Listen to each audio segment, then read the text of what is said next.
안녕하세요 여러분, 이나입니다. 처음으로 만들어 본 컨텐츠인데 이거 해보면 재밌겠다는 생각이 들어서 기획하게 됐습니다. 바로 올 한 해 잘 썼던 뜨개템 어워즈입니다. 바로 소개해 드릴게요. 꼭 다시 써보고 싶은 실 부문이고 그 실은 바로 요 다루마 에어리울 알파카 실입니다. 다루마 에어리울 알파카 실은 메리노울 80%랑 로얄 베이비 알파카 20%가 함유된 실인데요. 30g에 100m나 감겨있는 실이라서 정말 가볍고 부드러운 게 특징이에요. 제가 색만 보고 이 실을 선택해서 슈톨렌 가디건을 떴었는데요. 생각보다 너무 부드럽고 가벼워서 놀랬던 실이에요. 그래서 한번 썼던 실이지만 다음에 또 사용해보고 싶다는 마음이 들어서 선택해봤습니다. 다음은 25년에 사용한 최고 부드러운 실 부문인데요. 바로바로 요 바느리아기의 세틴 메리노울 실입니다. 피부가 예민한 저희 시어머니랑 남편이 골라주신 부드러운 실이기 때문에 믿고 쓰셔도 좋을 만큼 정말 부드러워요. 내가 조그만한 헤어감에도 따가움을 느낀다고 하시는 분들은 요거 쓰시면 정말 하나도 안 따갑습니다. 근데 저희 시어머니는 요것도 살짝 거칠다고 느낀다고 하시긴 하셨어요. 저는 요걸로 시어머니 생신 선물 드릴 꽃쇼를 작업했는데 뜨는 맛이 정말 부드럽고 쫀득하더라고요. 이 실은 굵기가 2가지 버전이 있어서 디자인에 맞게 굵기를 골라서 사용할 수 있는 점도 장점이에요. 다음은 무늬가 잘 나오는 실을 뽑아보려고 해요. 제가 올해 써본 실 중에 무늬가 가장 잘 나왔던 실은 바로바로 요 다루마 제페눌입니다. 제가 요거 2겹 잡고 양치기 카디건을 떴었는데 정말 여태 써본 실 중에 무늬가 가장 선명하게 잘 나오더라고요. 실 자체가 건조하면서 형태를 유지하는 느낌으로 편물이 완성돼서 그런지 무늬가 통통하고 선명한 느낌이 있었어요. 뜨는 맛도 정말 좋은 실이라 내 무늬가 세탁해도 선명히 잘 보였으면 하시는 분들께 추천드릴게요. 단점이라면 이거는 무늬가 잘 나오려면 2겹을 잡고 떠야 하기 때문에 가성비가 많이 떨어질 수는 있어요. 그리고 실에 지푸라기가 많습니다.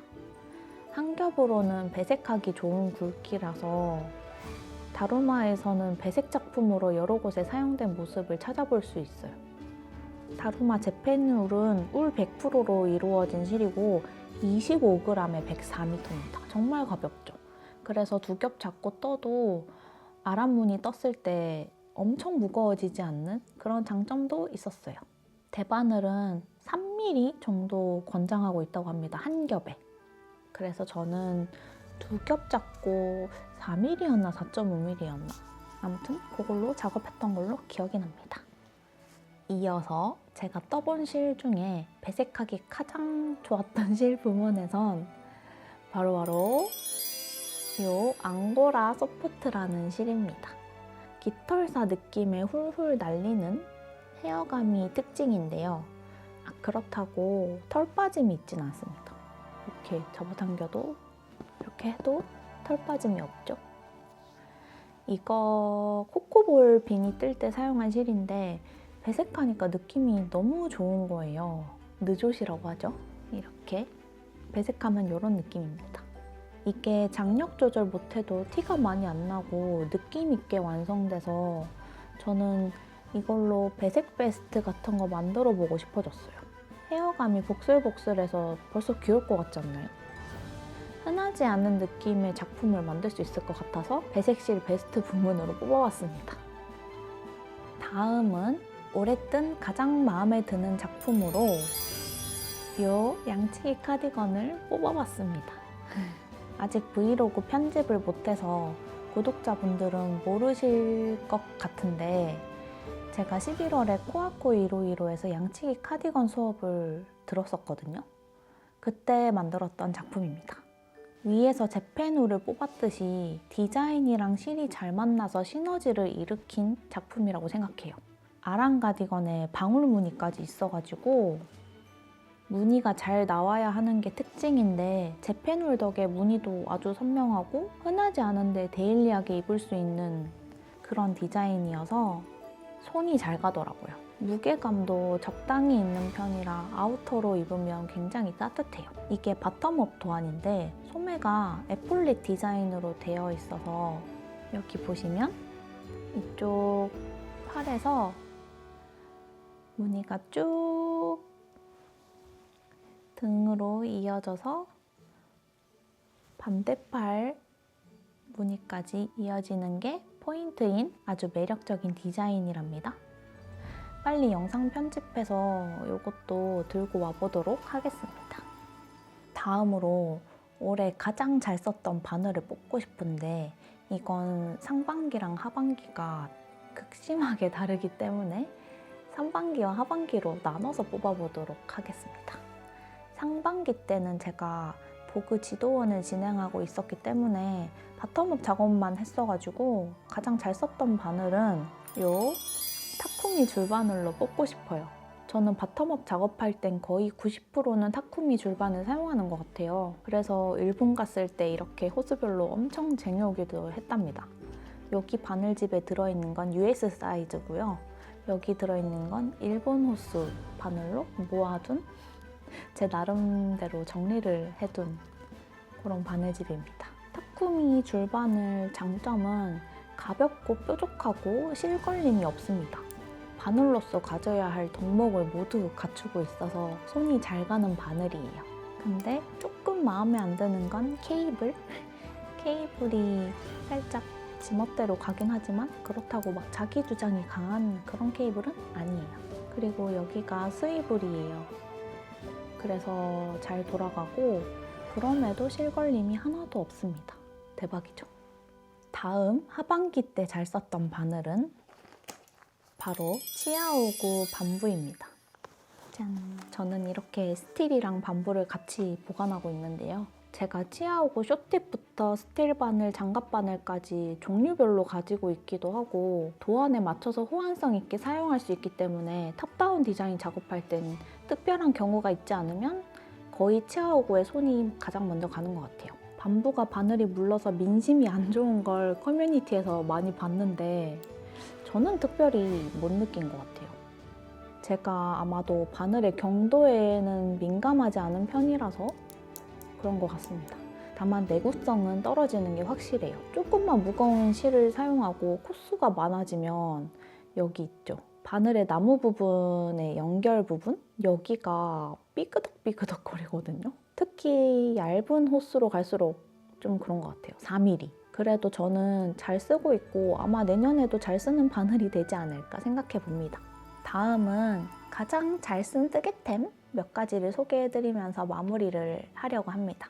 25년뿐만 아니라 24년, 23년, 22년도까지도 벌써 몇 년째 뜨개하면서 꼭 챙겨 다니는 저의 만능 뜨개 약통입니다. 짠! 이게 사이즈가 손바닥만 하고 두께가 두껍지 않아서 작은 가방에도 쏙 들어간다는 장점이 있어요.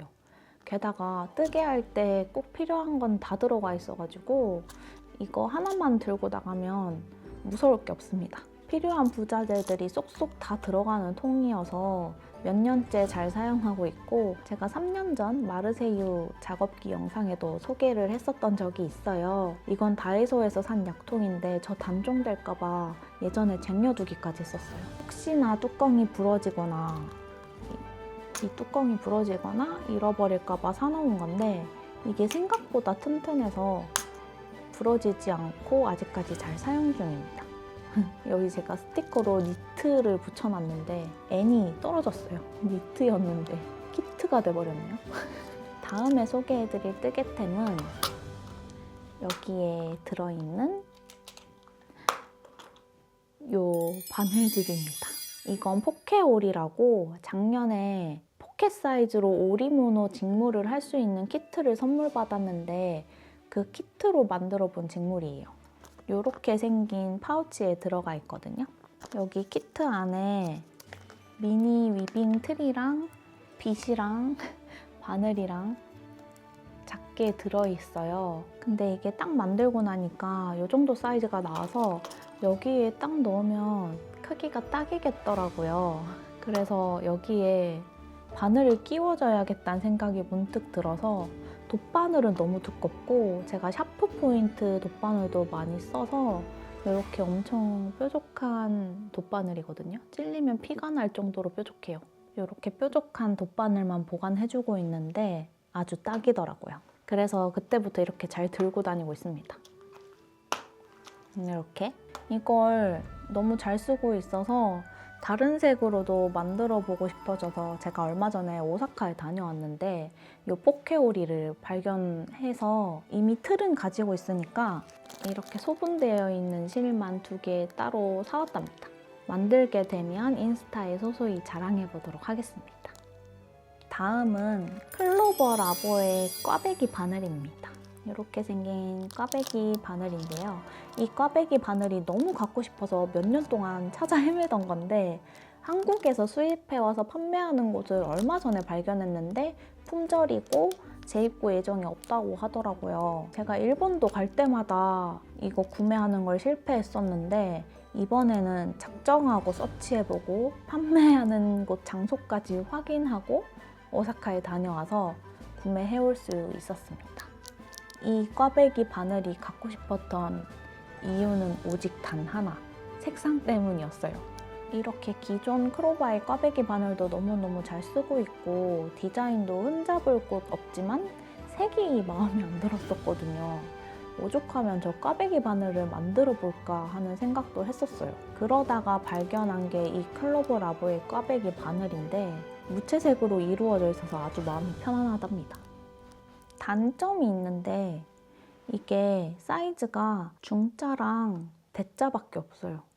굵기 보시면 이렇게 이 중자를 쓰면 되는데 크로버에 들어있는 이거보다는 굵어요. 느낌이. 아마 이게 소자 느낌일 것 같은데 소자가 없어서 4mm 바늘 사용하는 편물 밑으로는 사용하기가 조금 어려울 것 같습니다. 여기를 비교하면 좀 더 차이가 나겠죠? 보이시나요? 그치만 몇 년을 찾아 헤맨 저의 꽈배기 바늘이라 저는 만족하고 아주 잘 쓰고 있습니다. 짧지만 제가 처음으로 보여드린 뜨개 연말정산 어워즈 어떠셨나요? 괜찮으셨다면 매년 시리즈 컨텐츠로 한번 준비해보겠습니다. 여러분이 25년 한 해에 잘 썼던 뜨개실이나 작품 혹은 아이템들도 댓글로 알려주세요. 저도 손민수 할게요. 그럼 25년 잘 마무리하시고 우리는 26년에 또 재밌는 작품들로 만나요. 새해 복 많이 받으세요.